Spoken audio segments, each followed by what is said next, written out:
Hello, my name is Momo, and I am currently about to defend my thesis digitally for all those who couldn't make it in person. So I'm gonna start off by sharing my screen and opening up my presentation. So hopefully you can see my slides from now on. So again, my name is Momo Wilms-Crowe, and I'm currently about to be graduating from the Clark Honors College in June of 2020, and my thesis is entitled Desde, Abajo como Semilla, Puerto Rican Food Sovereignty as Embodied Decolonial Resistance. This has been the culmination about over a year worth of research, so I'm incredibly excited to be sharing it with you all, especially with all those who have been an integral part of this process, whether you have been a participant or an advisor or a random professor who has sent me a syllabi. I am definitely indebted to everyone who has been a part of this, so I'm really grateful. And in this thesis, I am using food basically as a central location to look at both how colonialism has impacted bodies and lands and communities, but also how food is this really potent source of resistance to these structures of exploitation and oppression. So I think food is one of those things that we might not think of first as being an explicitly political thing. We might not think of gardening or cooking as a way of political engagement, but I hope that by the end of this, you will see it as such. And I think food is one of those things that reminds us that the personal is always political and how we engage is always going to carry this political implication. So just a quick note on the title. So Desde Abajo como Semilla means from below like a seed. And this is the catchphrase from Huerto Semilla, which is the student community garden at the University of Puerto Rico, which I worked with closely during my fieldwork. And I really feel like this idea captures the essence of what my research is trying to do, which is this idea of grassroots power and the generativity of community work. And it's been a really inspiring phrase that has carried me through. So I'm very happy to be honoring them in the title of this. So I just wanted to start briefly with a land acknowledgement. I think this is important always, but especially in any conversation around decolonization. So this is supposed to be a video, but apparently it's just a picture for now, taken at Mount Pisgah, if you're in Eugene. So I am currently speaking from Kalapuya traditional territory, which is now represented by the Confederated Tribes of the Grand Ronde and also the Siletz Indians. So I just wanted to express gratitude for the land itself, for the historic and also continued stewardship of the land by Indigenous peoples, and also just for the opportunity to study and work and be in community on this land that offers us all so much.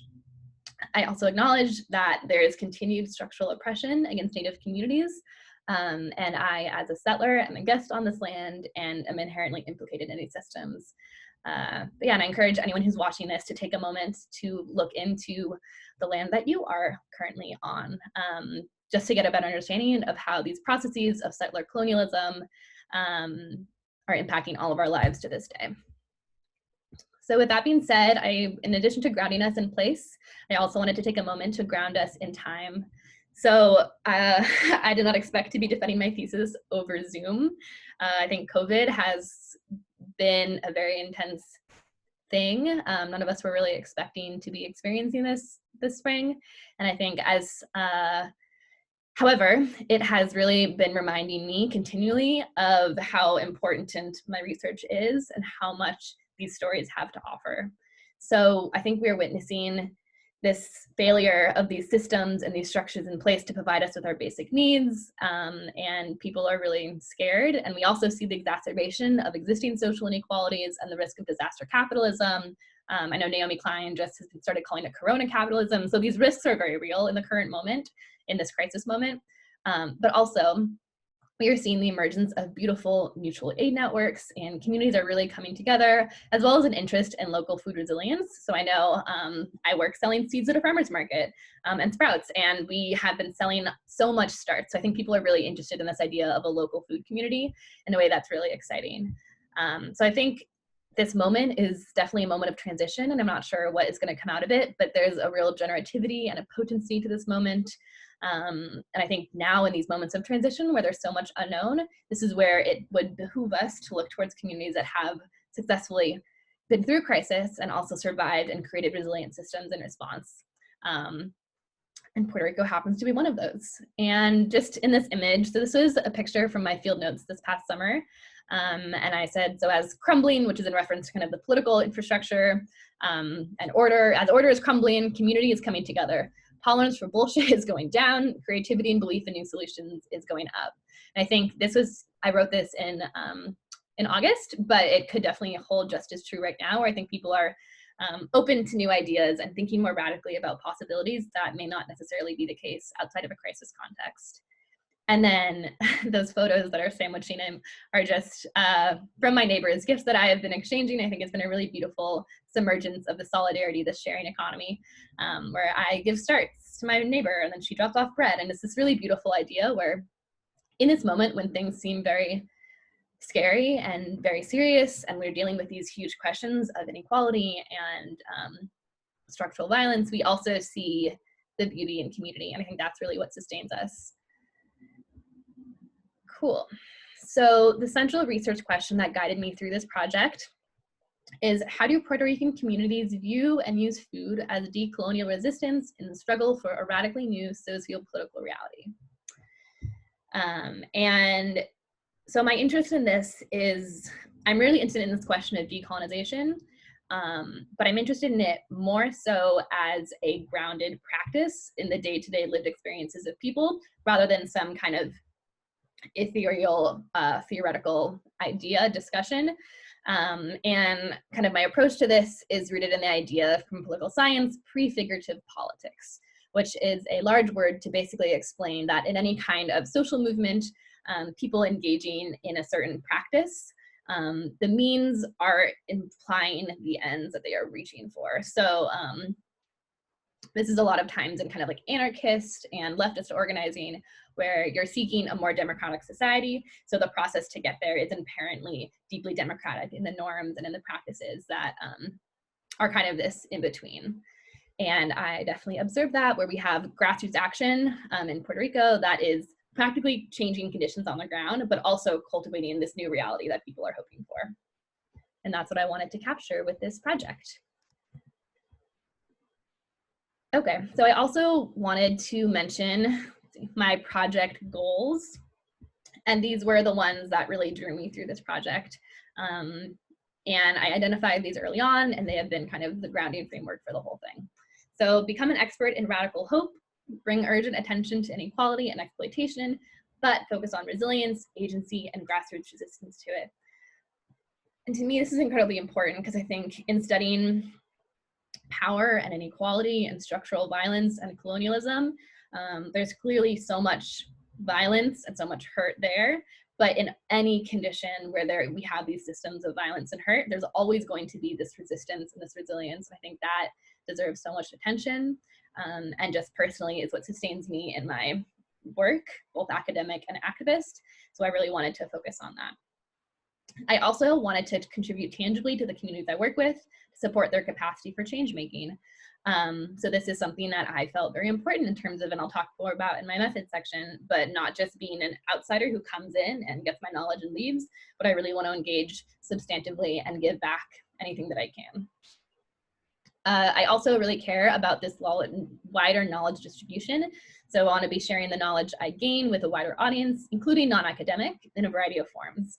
I'll also talk a little bit more about this in the next slide.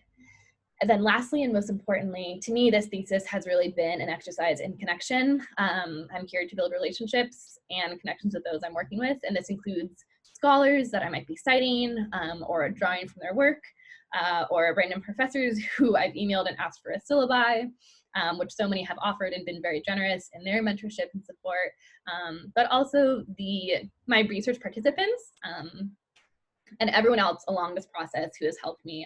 I see everyone as part of this project. This is not my project, this is our project, and those relationships have really sustained me, and to me, this is all dedicated to those relationships. So that has been the most important part of this. So talking a little bit more about my methods then, research is political. That should hopefully go without much surprise, but I think being someone who's involved in this process of knowledge production, how we produce knowledge is incredibly important, and it's so easy to produce knowledge that perpetuates inequalities and hierarchies, especially as a white academic from America, from the global north, right? Like this is very easy to fall into these modes of extractivism in research. And I think ethnographic work can often fall into that. So there's a lot of risk of doing work that increases or at least maintains inequalities. And that's really something that I actively want to work against and subvert in my work.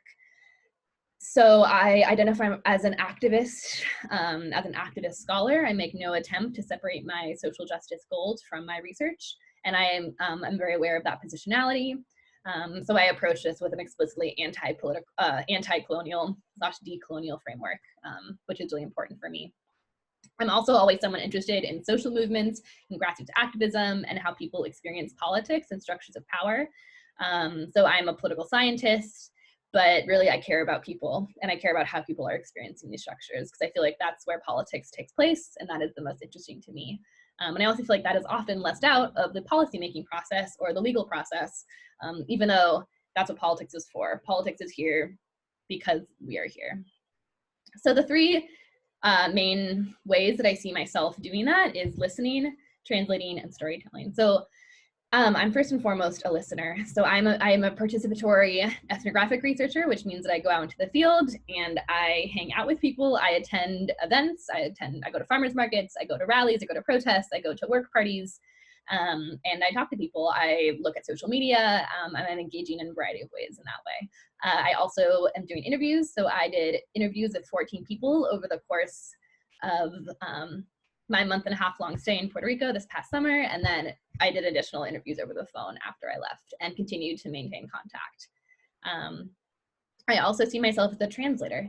So to me, this is drawing up between links and communicating across the activist sphere to academia and then academia to wider audiences, and then in between all of those, because I think often we get siloed in these spheres and there's not as much communication across as I think would be effective to create larger social change.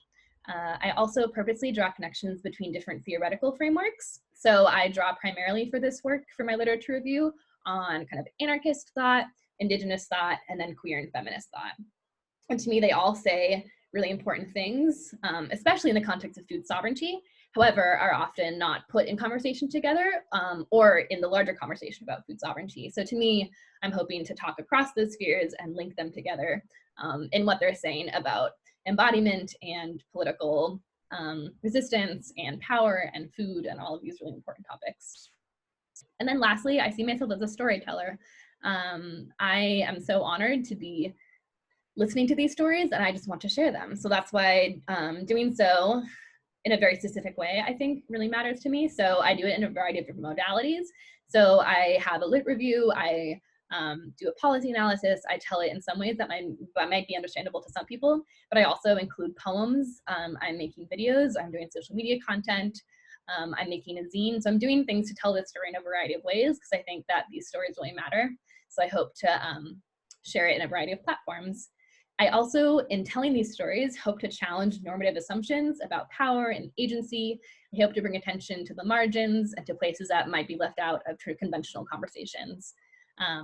And storytelling also has really what angered me initially, and then what motivated me to do this project. So when I first started learning about Puerto Rico and this food justice and food sovereignty work, I just knew so little about Puerto Rico. And as a US citizen, that just made me feel ashamed, first of all, but also just angry, right? Like I haven't heard these stories, why?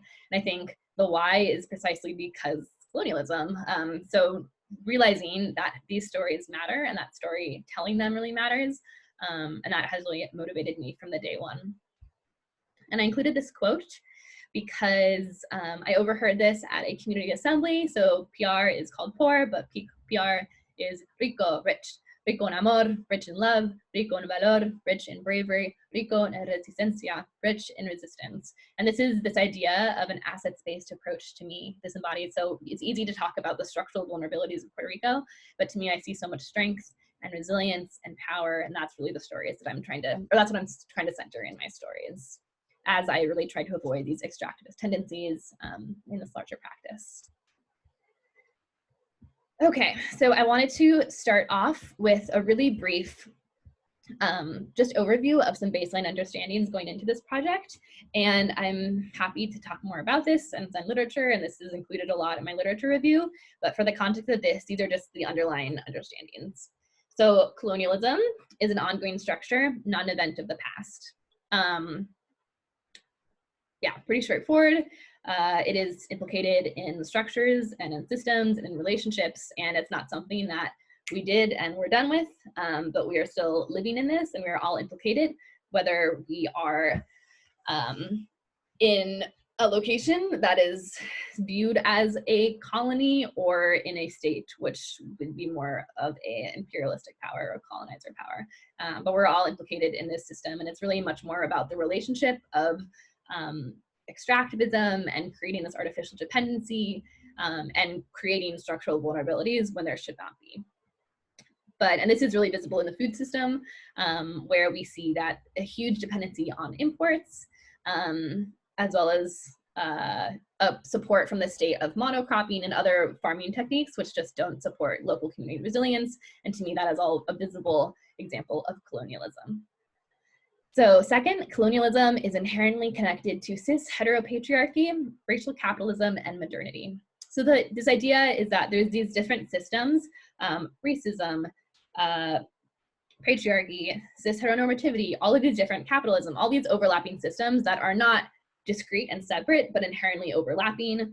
And colonialism is really, I don't want to say at the root, but is very much connecting all of these. And I think that's really important for later work, because when we think about what work is the most potent in doing decolonial work, I think I make the argument that specifically queer, eco-feminist work is the most powerful in that sense, because it really gets specifically at those different levels. So then my third point is that violence against land and ecology is directly connected to violence against human bodies. So this is the idea that the same hierarchies of value that render certain lands extractable or dispensable also ring true for human bodies and also for animal bodies. But this is very much true in Puerto Rico when we consider our history. So for those who might not know, the pill, the birth control pill, was tested on Puerto Rican women after US mainland women refused to take part in the trials because of the horrendous side effects. So this is a very clear way in which Puerto Rican bodies, human bodies, were put through these awful processes in order for like a larger benefit for the colonial state. And another parallel that I'd like to put next to that is the agricultural policies that have been in place that have supported monocropping and also GMO testing.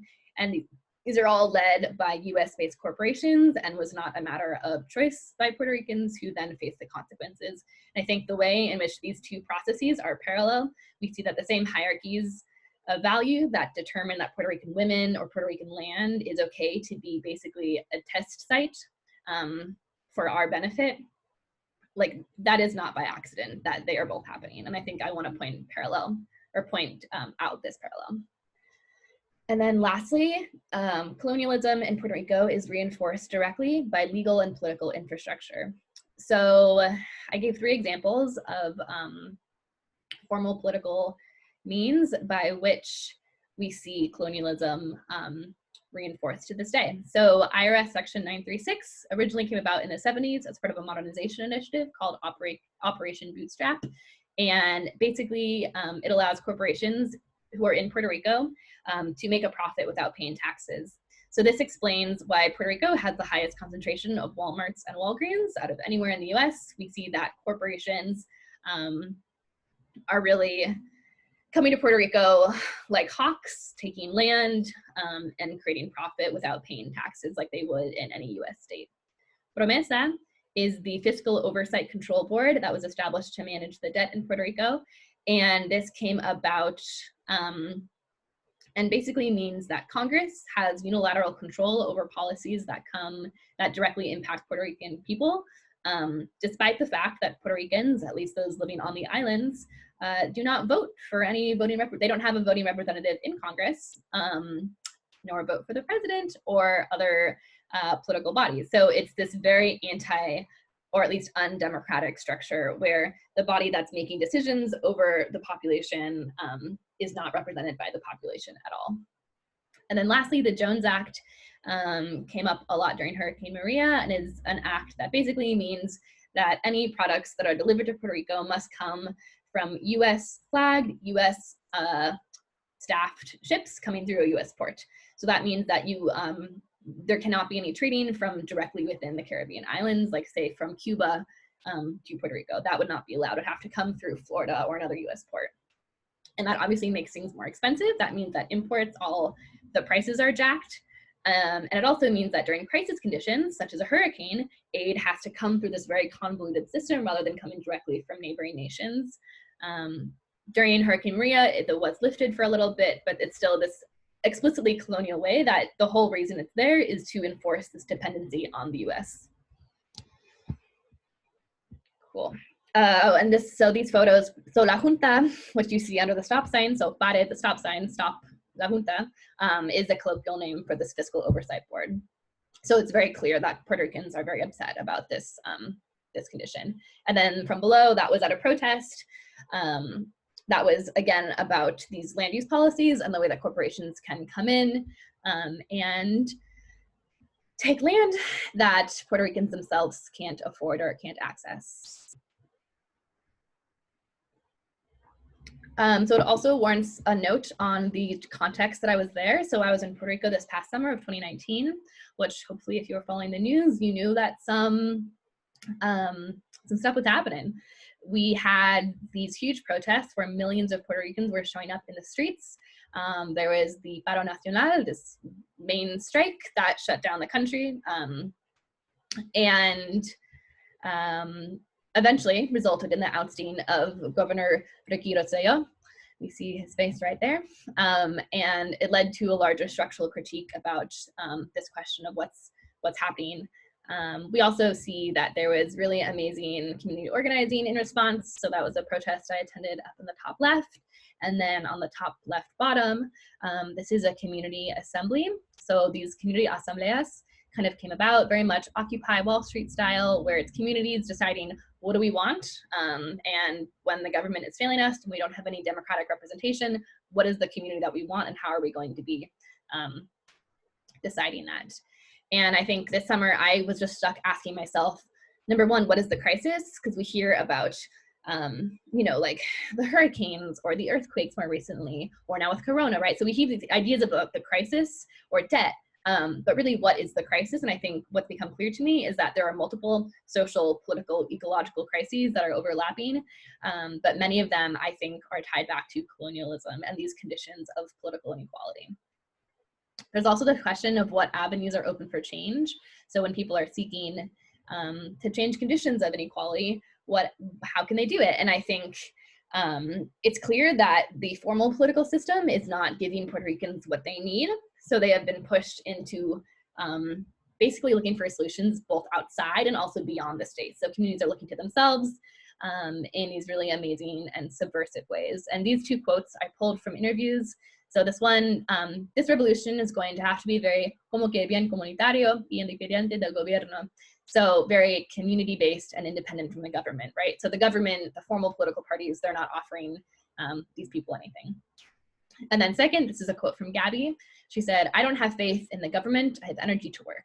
So this idea that there's really not a strong belief in the democratic process, quote unquote democratic, but that doesn't mean that people are throwing up their hands. That means that people are organizing and turning to their own community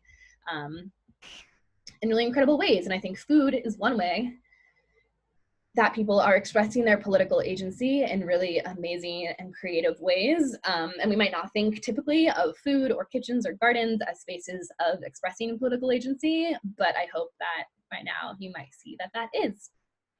So I wanted to briefly mention a story first.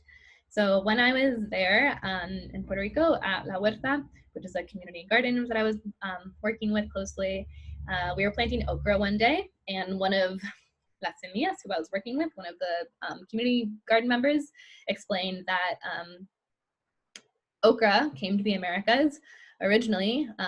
African slaves who were at the time being brought across with the transatlantic slave trade by European powers, they braided okra seeds into their hair, coming to the New World, quote unquote New World, knowing not what they would find or what the conditions would be, but knowing at least that they had the food from their homeland to grow. And I think that, to me, while we were about to plant okra in this community garden in Puerto Rico, which I saw as very political in itself, but then we were reminded of this history of just seeds and how much history is held in seeds, and how much food has been always so connected to our identities and our personal community identities, but also really tied to how we express ourselves politically and create spaces of agency.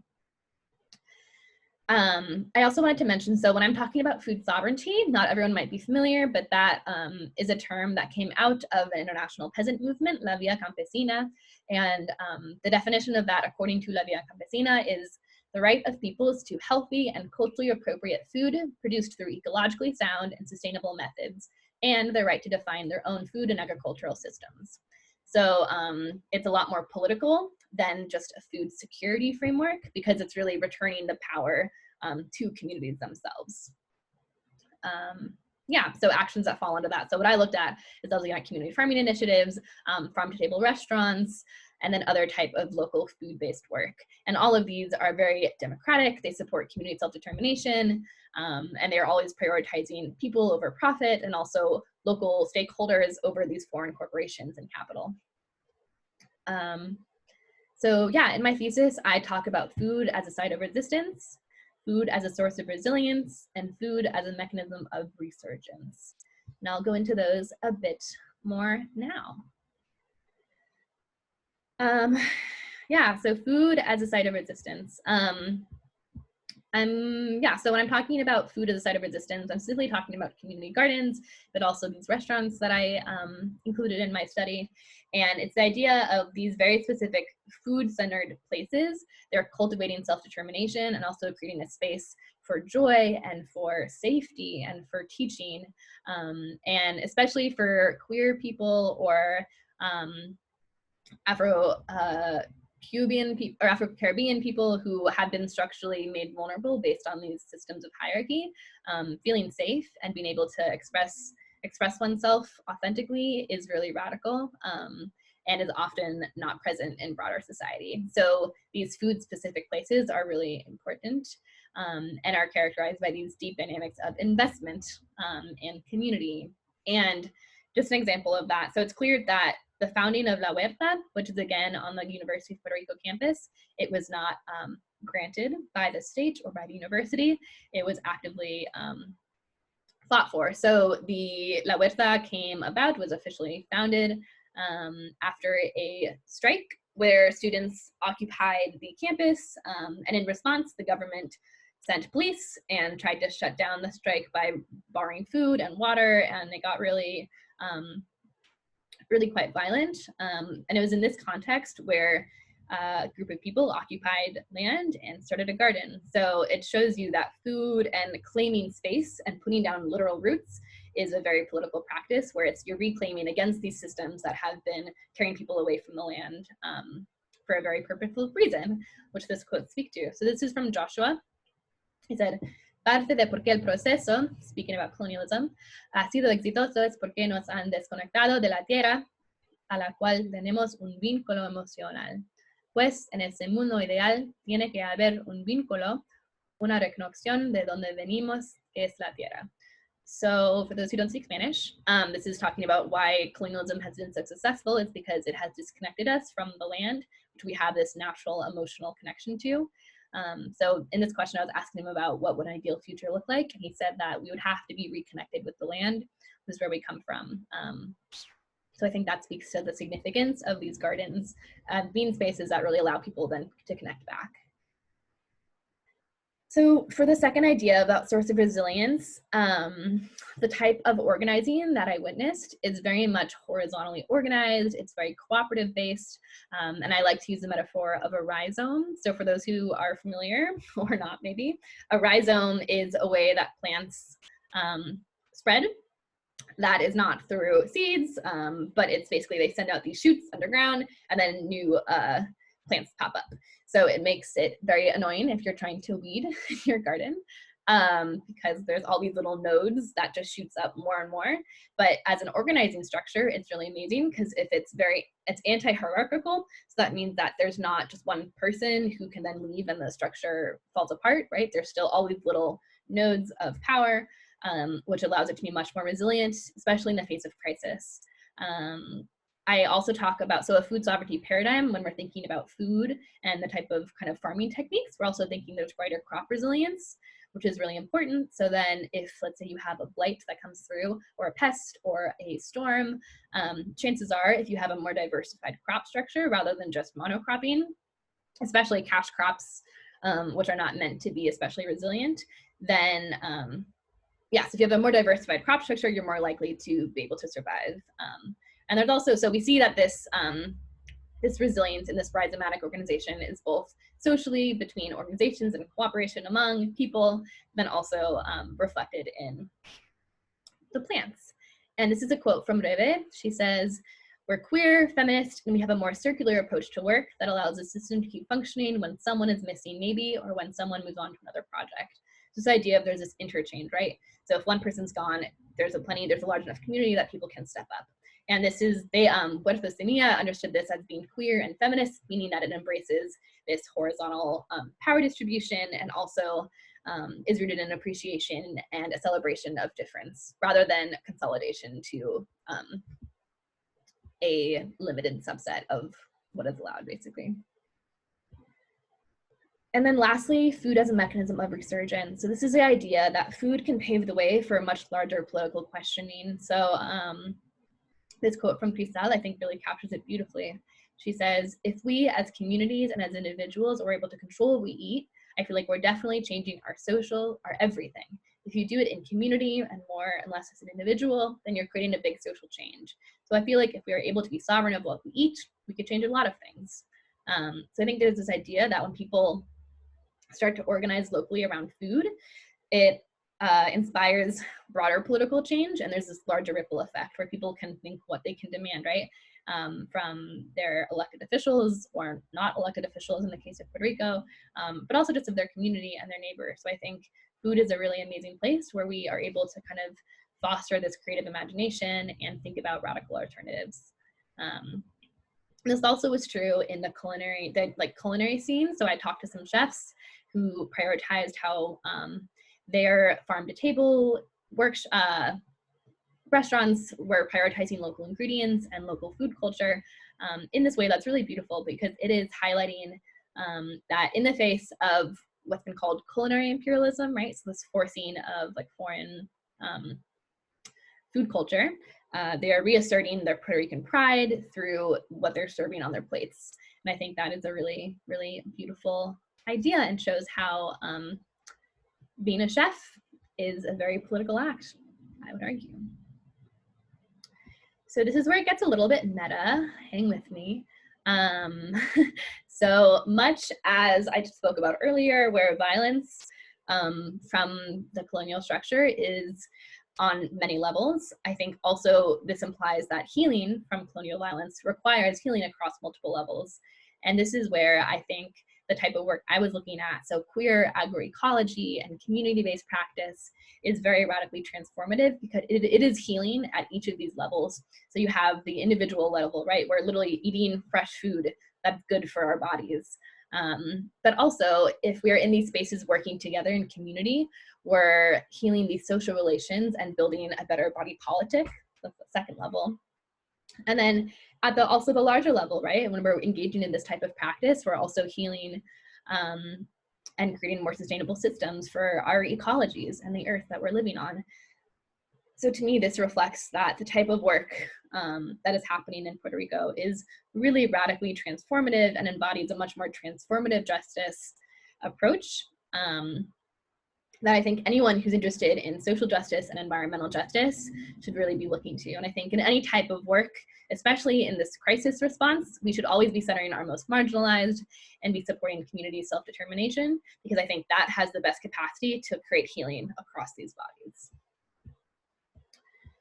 Okay, so I wanted to briefly touch on what now? So I don't see this defense as the end of the work that I'm doing with this project. I'm still in conversation and I still really care about mobilizing the knowledge that I've gained. So I'm working on making a bilingual zine, which I'm hoping to distribute digitally and eventually print.